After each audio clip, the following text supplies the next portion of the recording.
Berserk is a complex work of art. The depths of despair, the glimmer of hope, the weight of failure. This is just a small portion of what Berserk offers. Trauma is a reoccurring theme in Berserk, and I'm going to begin a series where I discuss trauma and how it has affected Guts, Griffith, and Casca. This video I'll focus on Guts and how his trauma begins and how it has affected him his entire life. The American Psychological Association defines trauma as an emotional response to a terrible event like an accident, crime, or natural disaster. Reactions such as shock and denial are typical. Each of these three main characters in the story of Berserk are almost built from trauma alone. This has affected each in different ways and has shaped the course of their destiny. Guts was born from his dead mother's body after their village was murdered by an unknown group, most likely a group of dangerous mercenaries but unclear. He was found by Shisu and Gambino, a married couple who were also in a group of mercenaries. Shisu actually loved Guts even though Gambino believed he was cursed. A few years later, Shisu became ill and died. Gambino constantly blamed Guts, reminding him that he was cursed and it's his fault that Shisu died. The odd thing about this is Gambino will still look after Guts, teaching him to be a warrior and acting as a father figure. At this point in Guts' young life, he has no true family. The woman who fit the mother role for him died, and Gambino, his adopted father, would demean him and make him feel worthless. Even with that, Guts wanted to make him proud, training hard and doing his best to show usefulness. Either Guts really has always been cursed, or life prepared him for some of his darkest moments in the future. Gambino sold Guts as a prostitute to his comrade Donovan. Donovan, a grown man, bought Guts for 3 silver coins. By the time Guts tried to fight him off, Donovan told him Gambino was the one who sold him to him. Guts lost the will to fight back and was violated. Guts wanted to ask Gambino if what Donovan said was the truth, and Gambino denied it. Guts would later kill Donovan while they were in battle against an opposition. Things got worse for Guts shortly after that because Gambino lost his leg in battle and it would permanently cripple him. Gambino's terrible treatment of Guts would come to a final moment on a drunken night. Gambino would rush inside Guts' tent, telling him how much of a curse he was and how he would kill him, blaming him for Shisu and his leg and any other misfortune that fell upon him. He would also tell the truth about Donovan, admitting that he sold Guts as a prostitute. Guts, grabbing his sword instinctively, would beg Gambino to stop, but he wouldn't stop coming towards Guts with intent to kill. Guts ended Gambino right there, not because he wanted to, but simply to defend his life. Naturally, Gambino's comrades heard the commotion and came to check on their leader, only to find him dead and Guts holding a bloody sword. They all chased 11-year-old Guts into the night to kill him, shooting him in the back with an arrow with an unsuccessful attempt. This caused Guts to fall off the side of a cliff, trying to recover from the attack, only to be surrounded by a pack of wolves. Guts, crying in frustration to why so much darkness follows him, he found enough strength to kill the first wolf, and then he continued to attack and kill the rest. This is the beginning of Guts' trauma. These moments make Guts who he is. His birth parents he would never know, and the only thing close to real parents were a woman who cared for him but died, and a man who tolerated and abused him.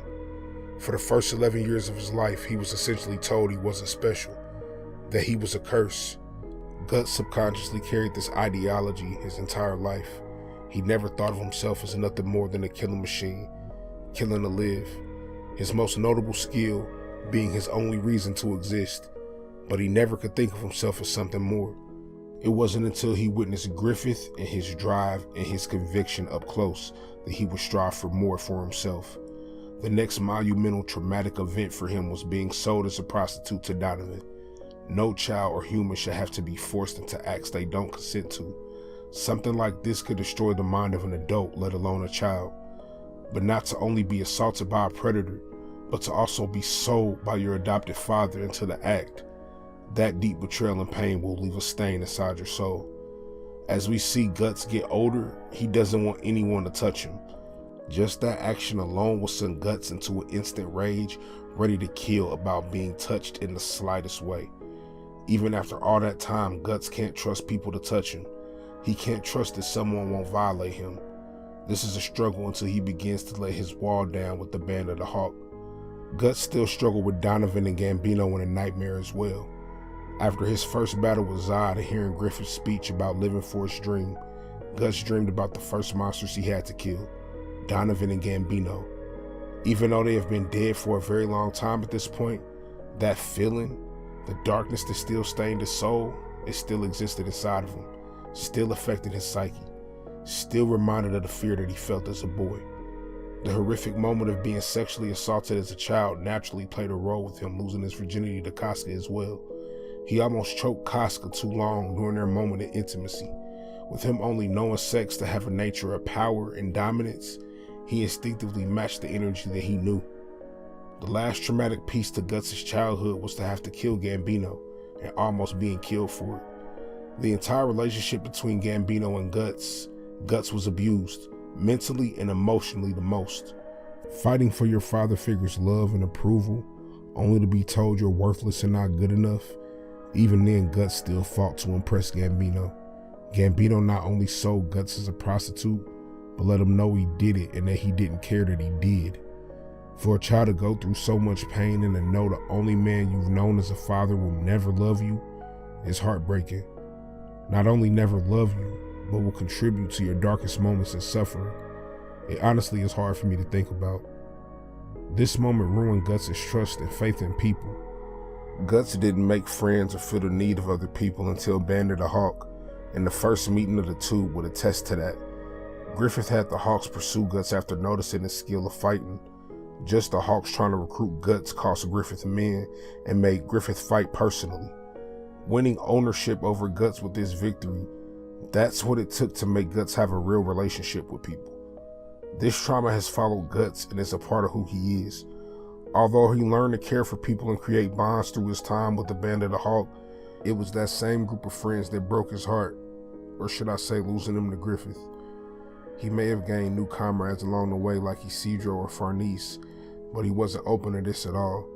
Guts in the Lost Children arc, which takes place right after the eclipse, was the darkest we've seen Guts. He didn't want allies, friends, or anything in between. He thrived off rage, hatred, and revenge. This was Guts in his purest form of living in his trauma. No one to trust, no one to touch him, no one to betray him, no one to hurt him. The ironic thing is at each point Guts is at a peak of not trusting the world, causality forces him to trust and have friends to love and protect. Guts and his trauma has prepared him for every dark moment, even though the trauma brings him to his lowest. If you enjoying the content, like, comment, subscribe, sign your name in the journal, stay a while, a lot more content is coming.